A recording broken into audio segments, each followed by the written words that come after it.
Pada bab 9i kali ini kita akan membahas yang namanya strategi massive endorsement KOL ya dengan tier ya. Jadi endorsement ini juga menjadi salah satu strategi yang bisa ditonjolkan ya, apalagi ini sifatnya untuk brand-brand yang butuh banget yang namanya trust ya.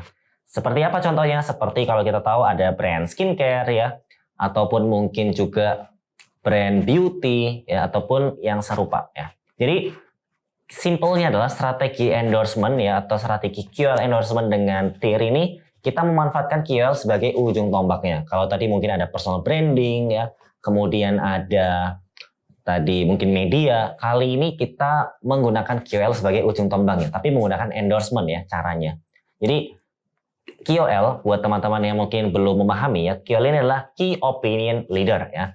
Ada juga yang mengasosiasikannya dengan influencer ya. Jadi orang-orang yang punya pengaruh, punya audiensnya sendiri, punya massa, maka brand dapat memanfaatkan hal tersebut. Tentunya dengan bisa barter value ya, dengan duit atau dengan sampel produk ataupun yang lainnya. Dan tentu kita bisa memanfaatkan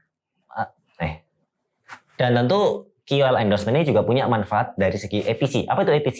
Awareness, trust, dan conversion ya. Awareness-nya dapat, trust-nya juga meningkat, conversion-nya juga meningkat gitu. Jadi itu akan memberikan salah satu benefit juga ke brand kita.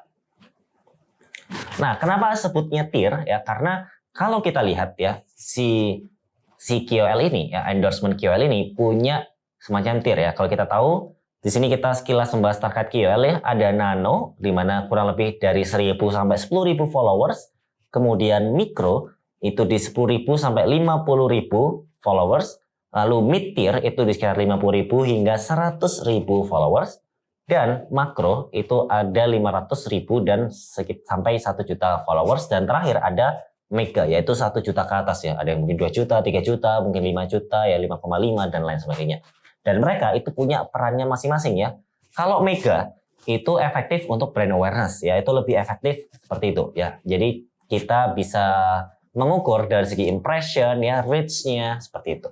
Kemudian secara makro ya, KOL yang untuk makro kita bisa guide ya, atau targetkan untuk interest ya, orang mulai tertarik ya. Jadi kita bisa gunakan metrik seperti engagement ya atau views. Dan untuk mid tier cenderung ke conversion ya, dimana ini kita bisa targetkan untuk klik ataupun conversion. Nah, sedangkan untuk yang mikro dan nano ya, sebenarnya kita bisa gunakan untuk ketiga-tiganya ya, brand connection, credibility, loyalty, termasuk juga conversion ya di beberapa kasus ya.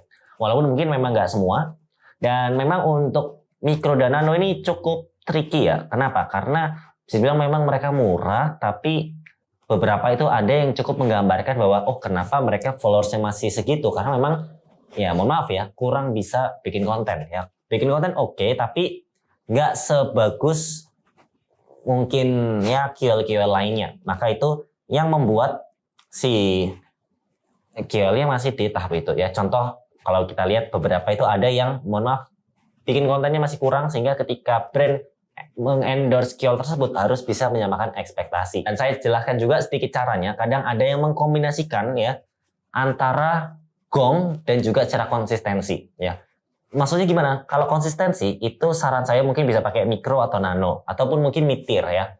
Tapi ketika mungkin gongnya, contoh gong itu seperti Payday ya, ataupun mungkin Twin Date ya seperti 8.8, 7.7 ya, ataupun mungkin tweet date lainnya, atau mungkin hari spesial lainnya, itu bisa pakai KOL yang lebih besar untuk meng-guide awareness. Jadi bisa diutak-atik sesuai dengan kebutuhan saja. Pro-nya apa? Pro-nya tentu mendapatkan awareness, trust ya, ataupun conversion sekaligus bahkan. Dan tentunya kita dapat membuat KOL endorsement ini menjadi instrumen yang sifatnya shortcut ya, jadi lebih cepat ketimbang hanya sekedar konten organik saja. Dan secara kontranya apakah ada? Tentu ada ya.